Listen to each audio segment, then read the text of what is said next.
ছিল এটা, ইয়া হাইয়ুন ইয়া কাইয়ুম বিরহমাতিকা আস্তাগীথ। আল্লাহর হাবিব এটাকে খুব পছন্দ করতেন, এই দোয়াটাকে রাসূল সব সময় তার আমলের মধ্যে এই দোয়াটা রাখতেন। এবং কি আল্লাহর হাবিব সাল্লাল্লাহু আলাইহি ওয়াসাল্লাম আরেকটা দোয়া পড়তেন, আল্লাহুম্মা হদিনি ওয়া সাদ্দিদনি। এই দোয়াটা আল্লাহর হাবিব সাল্লাল্লাহু আলাইহি ওয়াসাল্লাম পড়তেন। এই দোয়াটা পড়ে আল্লাহর কাছে সাহায্য চাইতে পারেন। 3 নাম্বার হচ্ছে পেরেশানিতে পড়েছেন, টেনশনে পড়েছেন, এই সময় আল্লাহর হাবিবের পছন্দের একটা দোয়া, যেই দোয়াটা সকাল সন্ধ্যা 7 বার পড়লে আপনার আর কোনো টেনশন করতে হবে না আপনার জীবন নিয়ে, আল্লাহ আপনার জিম্মাদারি নিয়ে নেবেন।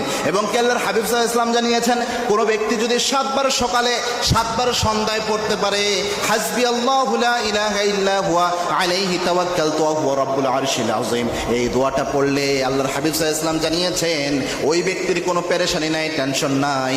ওই ব্যক্তি যখন এই দোয়াটা পড়বে, ওই ব্যক্তির যাবতীয় জিম্মাদারি আল্লাহ রাব্বুল আলামিন গ্রহণ করে নেবেন। সুবহানাল্লাহ। ওই ব্যক্তির নিজেকে নিয়ে কোনো টেনশন করতে হবে না, তার জীবনের ক্রাইসিস নিয়ে তার পেরেশান হতে হবে না, আল্লাহ তার জিম্মাদারি নিয়ে নেবেন।